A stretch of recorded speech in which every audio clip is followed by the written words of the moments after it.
कि जब मैं गोरखपुर लड़ने गया था तो मुख्यमंत्री को बताने के लिए गया, देख देंगे तुम्हारा मुकाबला चंद्रशेखर आजाद से होगा, इस बात को याद रखना।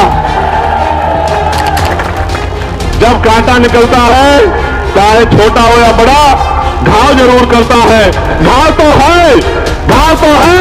आरएसएस भारतीय जनता पार्टी दी, सबसे पहले हिम्मत दी और यहां से हमारी पुरानी नेता को एमपी बना के लोकसभा में भेजा, मगर जिन लोगों ने लोकसभा में भेजा उनके हिस्से में कुछ भी नहीं आया।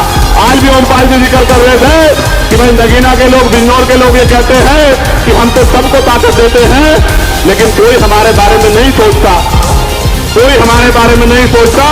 मैं आपको विश्वास दिला के कहता हूं कि जिस तरह से मां की सेवा की जाती है, इस तरह से मैं नगीना, लोकसभा और बिजनौर जिले के लोगों की सेवा करने का काम करूंगा। मेरी बात को आप याद रखना।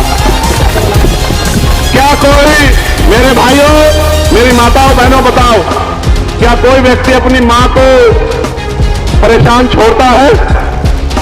क्या दुख के समय में, परेशानी के समय में मां से मुंह मोड़ता है? तो जब कोई बेटा नहीं मोड़ता तो चंद्रशेखर आजाद नगीना से मुंह मोड़ने वाला नहीं है। मेरी बात को आप याद रखना। मिट्टी का कर्ज इस तरह चुकाऊंगा जिस तरह मां के दूध का कर्ज चुकाया जाता है। मेरी बात को आप लोग याद रखना। कभी आपको अकेला छोड़ के नहीं जाऊंगा। मुझे बहुत सारी बातें आपसे कहनी है। इस देश में हम लोग जो आंदोलन चला रहे हैं, सत्ता में सेकेंडरी है, पहली है व्यवस्था परिवर्तन। व्यवस्था परिवर्तन कैसा?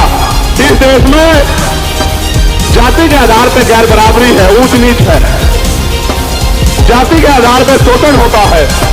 माननीय काशीराम साहब लंबे समय तक प्रयास करते रहे कि जाति के आधार पर होने वाला शोषण कैसे बंद होगा। उसका तरीका एक था कि कोई भी परिवर्तन